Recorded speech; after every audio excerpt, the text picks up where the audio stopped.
Hey everybody, so today in this tutorial it's going to be fun and interesting because I'm going to actually be doing someone else's makeup, and this is actually what I do every single day, and I thought I would do a video on basically my most kind of like used or like my most, I don't know how to describe it, the makeup tips that I normally use when I do someone else's makeup. There we go.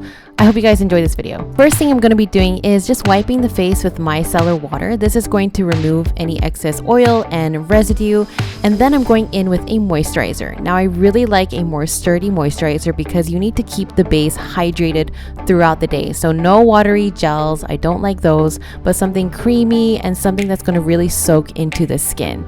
And then I also apply sunscreen at this point if I know that she's going to be outside, and then making sure that the skin is well protected. This is so good. It's Charlotte Tilbury's Flawless Filter, and I have the shade in number 2.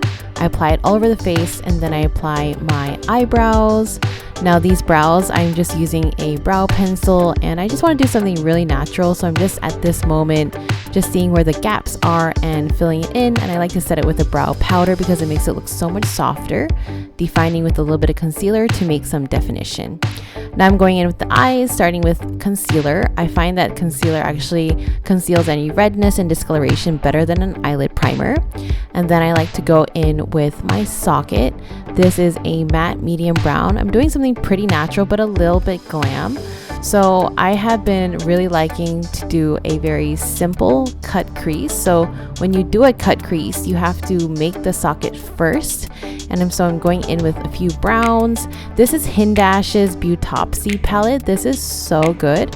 I love how the eyeshadows are not so pigmented. They blend a lot easier. So I'm making her sockets, and then now I'm actually using a concealer, and I'm going to actually carve the eye shape that I want. I don't do this for everybody. A lot of people here in Singapore like even more natural makeup than this. So I don't do this by default, but I think if I really wanted to really define the eye shape, I would. And I do a really soft one, so you can see I'm kind of like using the sharper end and just blending the concealer back into the eye, and it makes for a really nice defined base. And that's so interesting because concealer can actually act as a shaper on top of eyeshadow. It's not just to prime the eyelids or conceal blemishes. You can do a lot with concealer, so it's actually really cool and really interesting. This method is also really good for maybe model lids or heavier hooded lids, because if you really want to completely change the eye shape without using stickers and stuff like that, and you just want to go straight up makeup, this is a really interesting method. I'm sure you've seen it before, but maybe you've seen it in more dramatic styles like on Instagram with like a lot of glitter or neon eyeliner and that kind of thing. But here I'm just gonna go just using it just for shaping and kind of like securing the eye. And here we are just kind of blending that through. I don't want any harsh lines, especially at the back, so I'm making it really soft and fuzzy.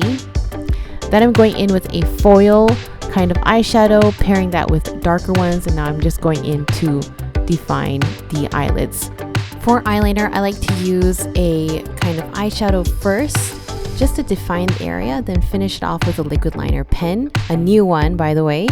And then we're going to curl the lashes, pump them, and actually flip it upwards. Now this is a better way than just heating the lash curler, because the lash curler sometimes it hurts the client.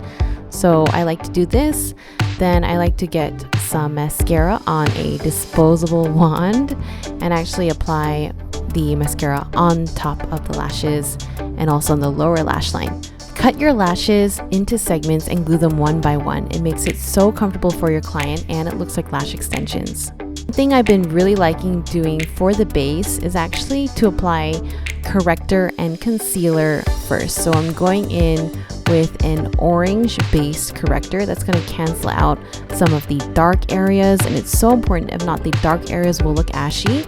And then I also like to be applying the concealer before the foundation. And I used to say, oh, you have to apply concealer after foundation, but this method is like an extra cushion, and then when I apply my foundation, it just is one complete layer over everything. So I find that this is the best if you have very dark circles. You should be doing this method instead, and even better if it's just a really nice cream like the Peau concealer. That concealer is lit. And I'm going in with my foundation. This is the Too Faced Born This Way foundation. It's a very good classic type of foundation that I like to use. And for medium skin tones, the most popular shade honestly is Golden Beige. Thank me later. It's a really good shade. So I'm going in with the sponge, and I'm using a local brand. This is Muse Mood.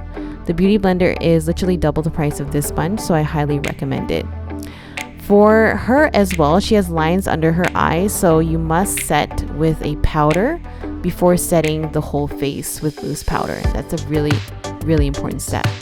I'm contouring the face. This is pretty standard stuff, as well as the nose, making it a little sharper, and I like to put the bronzer into the socket as well.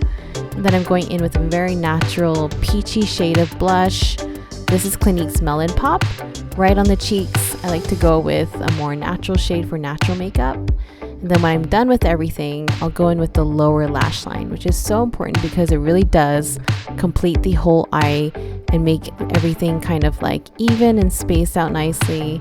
Going in with the glitter right inside the inner corners and a bit more mascara. A little bit of highlighter. This is the Too Faced, I think it's called Light the Way or something, highlight palette. Forgot the name, sorry. I did feature it in another video, and I love this. This is Charlotte Tilbury's Flawless Finish Powder. So good. This is the lipstick. This is Mrs. Kisses, and then my favorite setting spray, the Charlotte Tilbury Airbrush Flawless Spray. And then we're done. So this is a beautiful, fresh, kind of like naturally glam makeup look for medium skin tones. I really hope you guys enjoyed this tutorial. And I hope I can do more of these. I really do enjoy it, and just showing you how I kind of do makeup on other people. And it may be kind of natural, but I don't know, kind of like the fresh kind of look. So anyways guys, hope you guys enjoy this, and I will see you guys in the next video. Bye.